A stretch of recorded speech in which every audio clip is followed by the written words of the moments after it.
Before we get started, I have a quick favor. I've been self-funding the Finding Genius podcast for 5 years now. I've done over 3,000 episodes. And as you can see on YouTube, we're up over 1 million views on the channel, which is fantastic. The next thing I really want to push on is to get up to 10,000 subscribers. Because once we do, we'll be able to put a donate button and we'll be able to solicit donations to help keep the podcast running and to also get the Finding Genius Foundation moving along. We have a big project studying anxiety, depression, and PTSD and working on a product to help people overcome these problems because I've seen them explode recently after the last 2 years of the whole virus situation. So if you would, please subscribe to the podcast. That would help us tremendously. Give us a thumbs up and check in the description for Buy Me a Coffee. It's about $5. If you could buy me a coffee, I'd really appreciate it. It would help keep the channel going, and I love coffee. Thank you.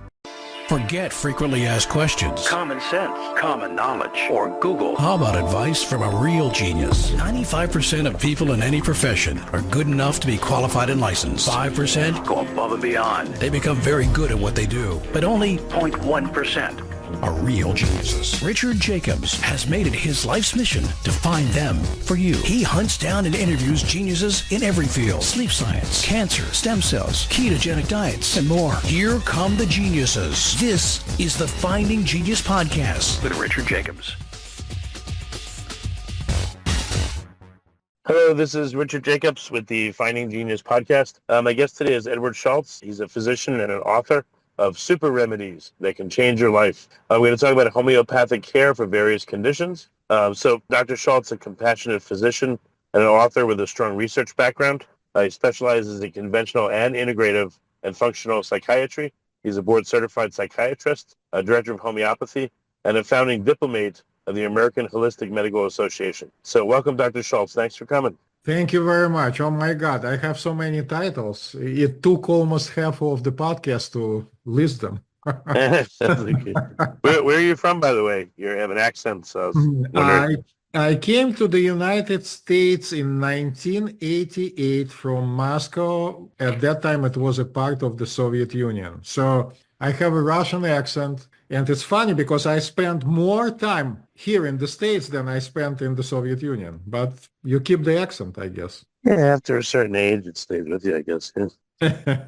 So tell me a bit about your background. How did you get interested in not just conventional medicine, but homeopathic medicine, integrated medicine? So I became interested in medicine in the 5th grade when I read a book about medicine. The light went on. And since very young age, I have a tendency to do super projects. So my super project at that time was saving the world, making everybody live for a very long time. Heart transplantation was very popular. So in the Soviet Union, we had an opportunity when we are in school to go and participate in different activities. I developed a method of heart transplant in frogs. When I was in the 9th grade, it was exhibited in the All Union exhibit in Moscow. And then I became aware by the 10th grade that actually the brain is the main thing. And then when I was in the medical school, I realized very quickly when I was studying yoga that very straightforward, direct approaches that conventional medicine offers are extremely effective in many, many cases, but there are cases when they're not. And I started looking for something else. I also was overweight, so I found a holistic physician in Moscow who privately helped people to lose weight and gave supplements, and she started giving me homeopathic remedies. I became interested in that and started studying homeopathy. It was extremely popular in the Soviet Union. In Moscow, for example, where I'm from, they had an outpatient homeopathic clinic. People waited for hours once a month to be signed on with one of the physicians for the next month. So I was a fully developed homeopath there. I also practiced family medicine, and I had great success treating people. One of the clients, by chance, was one of the American tourists who got sick while traveling in Moscow, and through friends got introduced to me. I gave him a remedy. He got better, came to the United States, told them about me, and they accepted me to the National Center for Homeopathy because it was so strange and weird that somebody in Russia is doing something. So when I came in 1988, we reconnected. So almost at the same time as I started working at Columbia University in neuroendocrinology research fellowship, I also was invited to one of the annual meetings of the National Center. And then my life went on. So I graduated the psychiatric residency training at Beth Israel Medical Center, where I was a chief resident. And at the same time, I also took numerous courses in homeopathy. Started working at the Center for Health and Healing at the Beth Israel Medical Center in 2000. It was the largest center of alternative medicine in the States as a staff homeopath. Went on to publish numerous books and articles. And here I am talking to you about homeopathy. Okay. So for people that don't know, what is homeopathy? How does it work?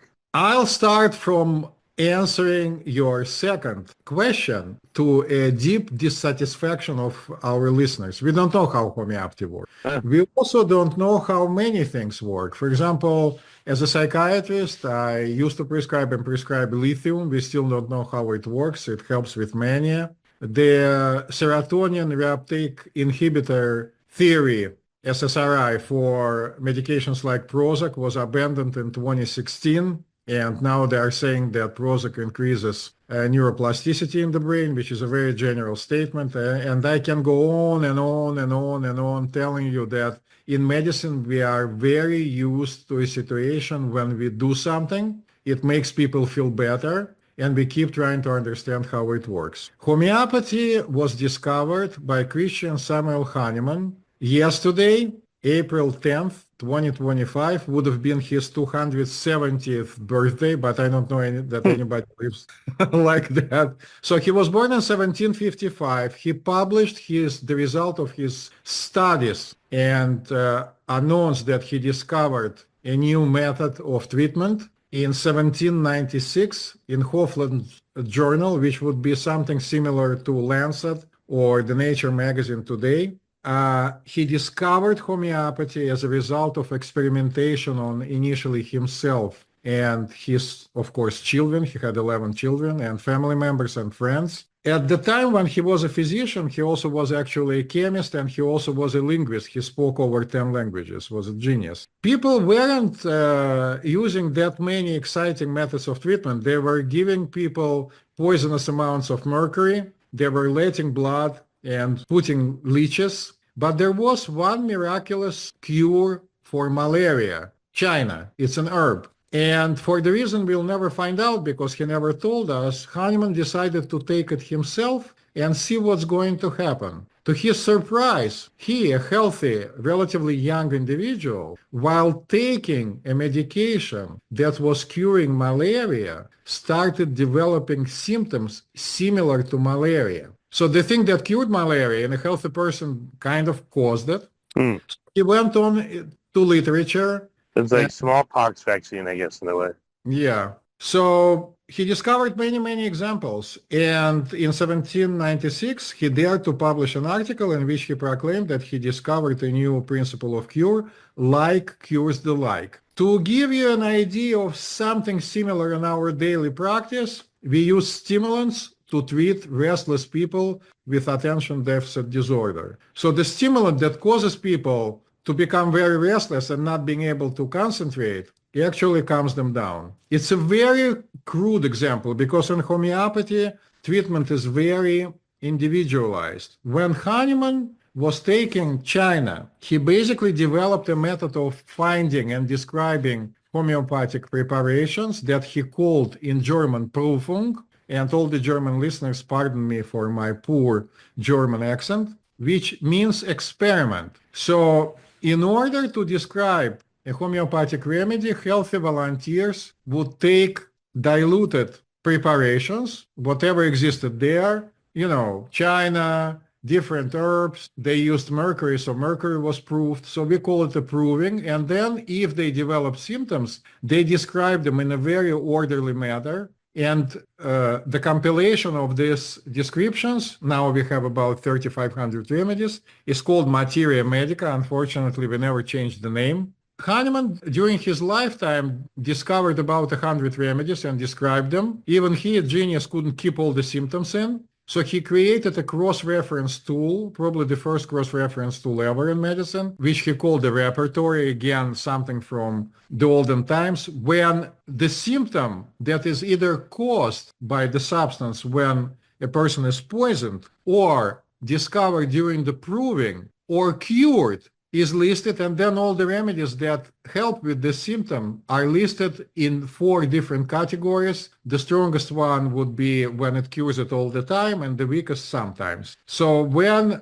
a homeopath sees a person, they collect symptoms according to the homeopathic tradition, and if they match, they give a remedy. I'll give you a very simple example if you don't mind. For example, if your child wakes up in the middle of the night with high fever, with very large pupils, red face, and cold hands and legs and feet, and is confused, it's a typical set of symptoms for a homeopathic preparation of belladonna. Belladonna, which means a beautiful lady, is a plant, and beautiful Italian ladies in the olden times used to put drops of belladonna extract in their eyes so they become glossy with white pupils. But if another child wakes up... As a thing of beauty or what? Yeah, it was a thing of beauty. Well, it was... was... To look stoned? I guess they like them stoned.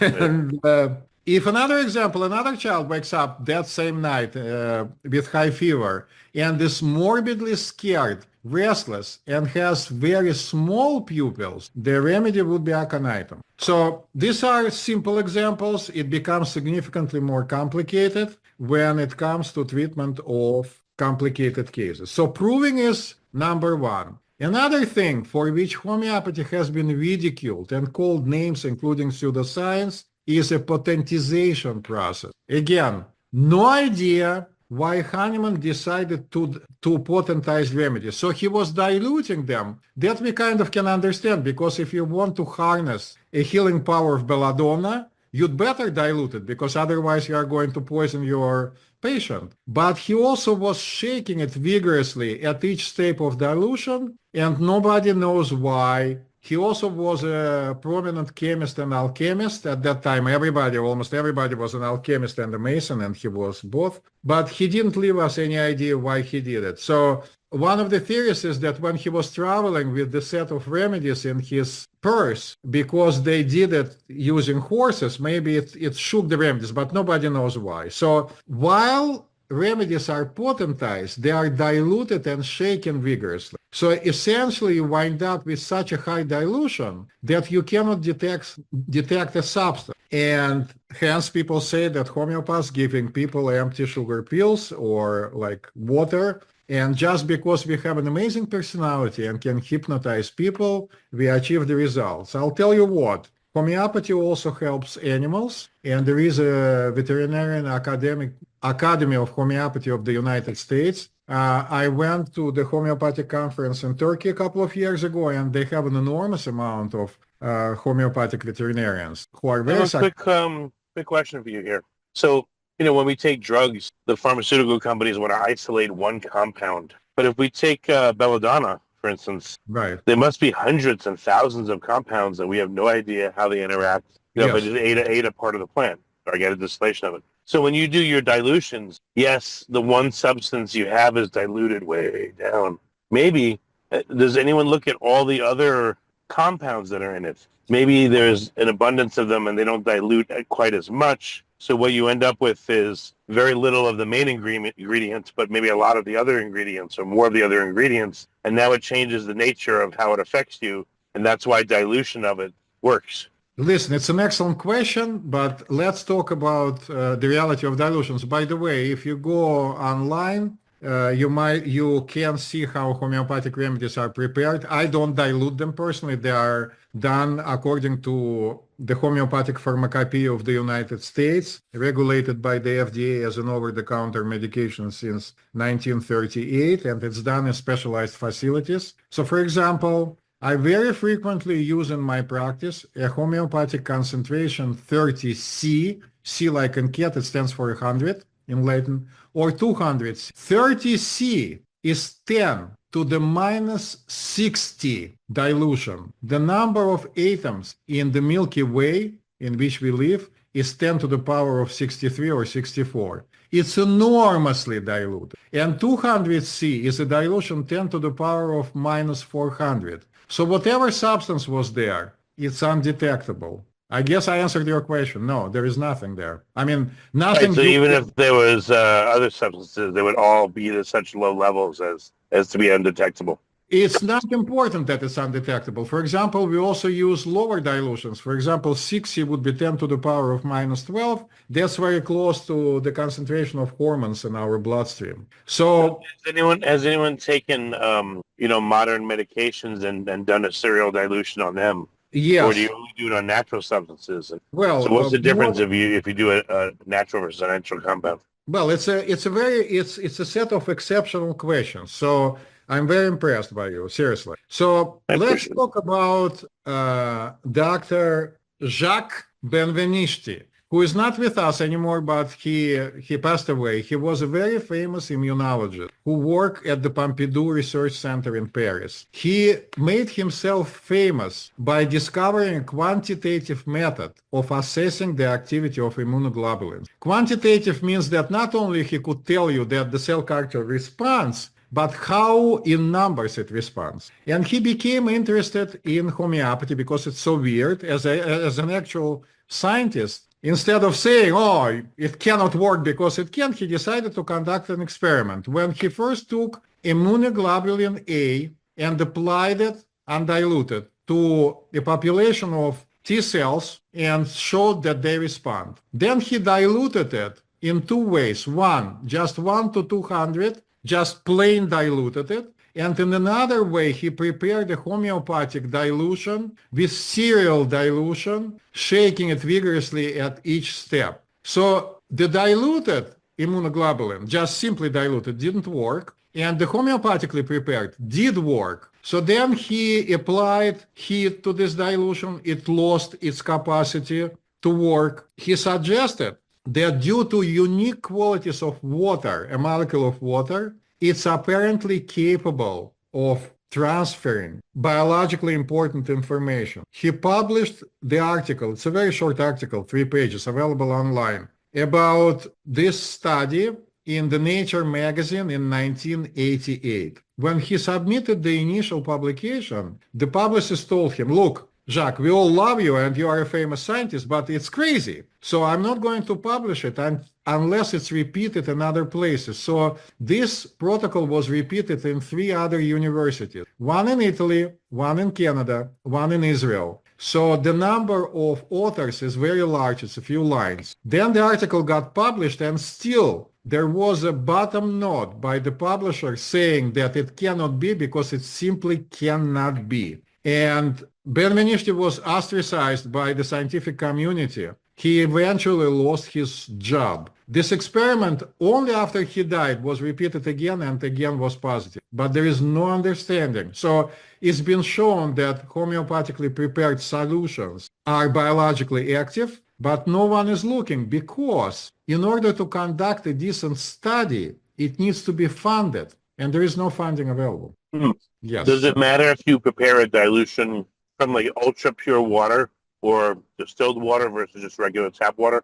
No, it's actually prepared using 78%, in homeopathy, 78% alcohol, because Hahnemann also developed a method of dispensing the remedy that would be pleasurable. So for some reason, he realized that the medication will come in significantly faster if you put it under the tongue. Nowadays, we understand, they didn't know it then. Maybe he knew, but he never told us, that this way it passes the round and doesn't need to go through the liver. Not that it's important for homeopathy, we still don't know how it works. So he applied these dilutions on little sugar pills, which was actually common to dispense medications at that time. And if you apply water on sugar pills, it'll just dissolve them. So all the homeopathic remedies are prepared as a 78% alcohol solution, and then in a particular standardized way, they're applied on sugar pills that are made out of milk sugar.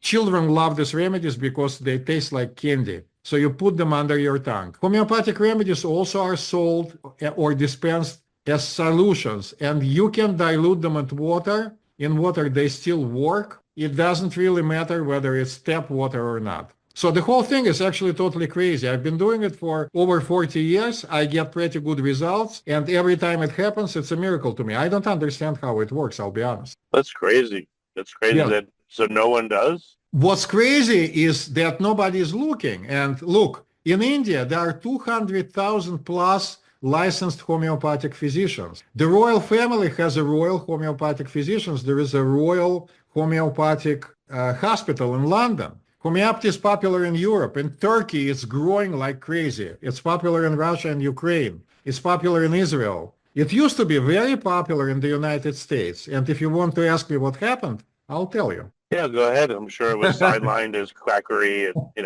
instead, allopathic crab medicine came in its place. In the United States, in the beginning of the 20th century, there was a huge influx of immigrants from Europe, mostly. And a lot of people wanted to become doctors at that time. And, there also was an industrial revolution. And a lot of people came to the cities and started to work. So people needed more doctors. Opening a medical school was very easy. You and I and maybe another person could have decided to open a medical school, and off you go. You started teaching medicine, and the registration was very simple. The American government decided to hire a special expert who would go to Europe, where standards of medical education was highly developed, research it, and then bring the results in so the American government could develop standards of medical education. The name of this person was Abraham Flexner, and in 1910, he published what became a famous Flexner Report, in which he set the standards of medical education that were applied to medical schools. And the American government told allopathic, by the way, Hahnemann coined the term of allopathic medicine and homeopathic medicine. So to regular allopathic schools, homeopathic schools that were many and homeopathy was very strong, and osteopathic schools, guys, here is the date by which you have to develop a full curriculum, which includes conventional pharmacology, anatomy, pathology, blah, blah, blah, blah, blah. And everybody said yes. But Dr. Karl Lippe, who was the head of the homeopathic community at that time and was famous for not missing a single case, meaning all of his patients got better according to documentation, said, look, we are very strong, we don't care, we are not doing it. And guess what happened? They didn't do it, and they started dying off because their medical schools started getting closed. There was no new homeopathic physicians produced. The last professor of homeopathy, Dr. Burke, finished his tenure at Hahnemann Medical School. That's how the medical school in Philadelphia used to be called until recently, left. So less and less homeopathic physicians were available. For example, I also have a title of Doctor of Homeopathy. I am a member of the American Institute of Homeopathy that was created 3 years before the American Medical Association. But if you ask me how many people with my title are alive, I would say that it's probably less than 50. Oh, so wow. Most of the people who practice homeopathy in the United States are either naturopathic physicians who are trained, and also what is called professional homeopaths, meaning lay people who received very thorough homeopathic education and who in some states can practice legally, for example, in Arizona. So we have a problem. No funding for research. Homeopathic medical schools don't exist anymore, and there are very few people who practice it in the United States. Right. Where is the number one place where it is practiced? In the world or in the United States? In the world. In the world, India. 200,000 plus physicians. And okay. anytime I go to international there is an organization which is called Liga Medicorum Internationale. It's an international society of homeopaths. And anytime I go to their conference, I'm blown away by very thorough presentations by Indian physicians with MRIs and the X-rays and anything you want that show amazing cases of cure. It's amazing. So what kind of conditions are susceptible to homeopathy? I'm going to say something completely crazy to you. The problem is not the illness. The problem is whether or not a homeopath can find a perfect match for the patient, which we call a similium. Remember, similia, similibus curenter, like cures the like. It's a very difficult job. No lab work is available. It's a complicated process. I mean, it's computerized, but still you ought to be able to collect the data. So the main problem is not my patient. The main problem is me. For acute illnesses, it's kind of easier. For chronic, not as much. But I can tell you that I had great success treating children with autism, asthma, digestive problems, migraine headaches, you name it. There is a homeopathic physician, Dr. Ramakrishnan, I used to know him, I don't know whether he's still around, who published his protocol for treatment of